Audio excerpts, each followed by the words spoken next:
tidak akan sekali-kali menyerah diri selagi saya masih ada kemampuan untuk menentang.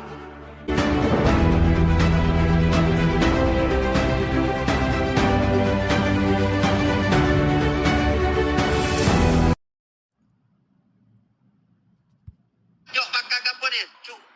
Gapo teluk lango baju burung ni. Itu adalah budaya Melayu. Budaya Melayu. Kita makan nasi kerabu. Yo. Banyak perkara budaya-budaya hak nak royak atas kita jadi Melayu. Yo.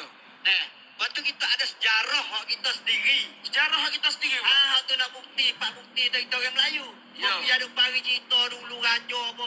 Kerana apa orang tani dulu besok ada kerajaan berdaulat. Kerajaan Daulat Ha. mempunyai kedaulatan sendiri. Yo. Ya. Kita raja sendiri. Ya. Panjang acara. Kita tak kecil. Kita dengar tak sedar nak alih dah kuya dah. Ya. Tapi rakyat kita ada sejarah diri. Ya. Sejarah mari sampai hari ni kita duduk bawah belah bago hak rakyat manusia. Ya. Iaitu kita ada sancak Thai. Kerana apa? Kerana masa dulu tani pergi ngasih. Ya. Lepas tu pergi Allah. Ayam dulu 200 tahun dulu Allah. Allah. Allah yang dia demo lah. Ya. Lepas tu lama-lama masa tu dia yang akan guna polisi dia panggil. Guna nayobai. Ya. Nayobai apa? Nayobai untuk nak ya benar pereda, nak jaga nak buat benda tak save orang tani tu lawe jadi orang sama dia. Ya. Itu banyak polisi terhadap orang tani.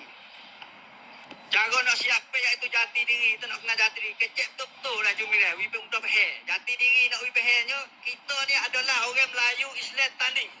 Ya. Betul tu dah. Tu jati diri kita. Kita bukit orang Sia. Ya. Cumi pakai tancuk pakai